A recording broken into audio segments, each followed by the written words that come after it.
This week is considered Sleep Awareness Week, where, we recognize how sleep is important for our health and well-being, really important. Yeah, unfortunately, as morning show anchors, we hate talking about it. This is a very touchy subject for us, but here to talk about why sleep is so important for our health, Dr. Kohli. Dr. Kohli, go ahead, shame away. What should we be doing better? You guys have to do better, Yes. Because all the things that happen to us while we're sleeping, our body is healing itself. So all the cell damage that has occurred during the day, the inflammation is regulated while we're sleeping.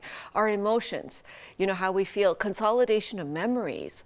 Yeah. And there's even data that how well we sleep affects how our body responds to vaccines, like the COVID vaccine, how it responds to infections. If we sleep well, we're likely to live longer. And the opposite is also true. If we get 5 or less hours of sleep, we have 15% higher risk of dying.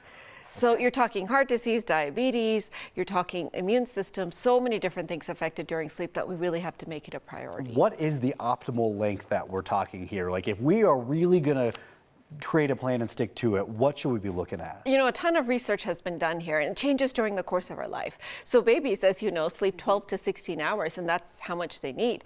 Most adults will need 7 to 9 hours. That's the magic window. But it's not just the length of sleep, it's also the quality of sleep. So for you guys, what time you're going to sleep, if it's dysregulated from the daylight cycle, that can affect the quality of sleep that you have. What you're doing during the day, in terms of how much energy you're expending, can change how much sleep you need. So during the week, you might need a different amount of sleep than you need on the weekend, for example, depending on if you're doing something more physically active or not.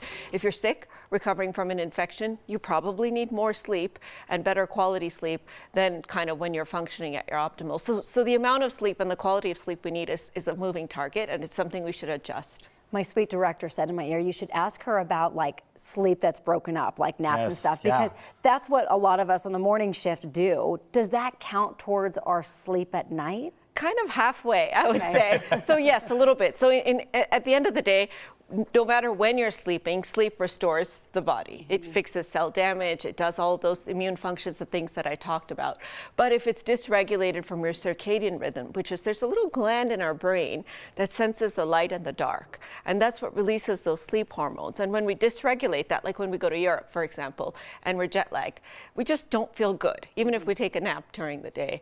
So sleep is important whenever you can get it, but as much as you can try to align it with that daylight cycle, follow the sleep hygiene every day, it's really important. You mentioned it kind of depends on what we do during the day that determines our quality of sleep. What are some things that we can do to assure that we're going to get that good rest? So good sleep begins from the second that you guys wake up, actually. So the first most important thing, caffeine and alcohol. Because we drink the uppers in the morning, and then we drink those on the show. No, I'm just kidding.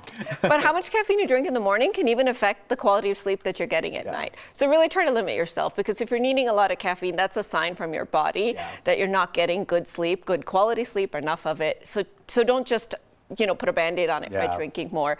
Exercise during the day. So exercise is really important for good quality sleep, especially for us where we have desk jobs, we're sitting all day. So it's important to get that 30 minutes of exercise.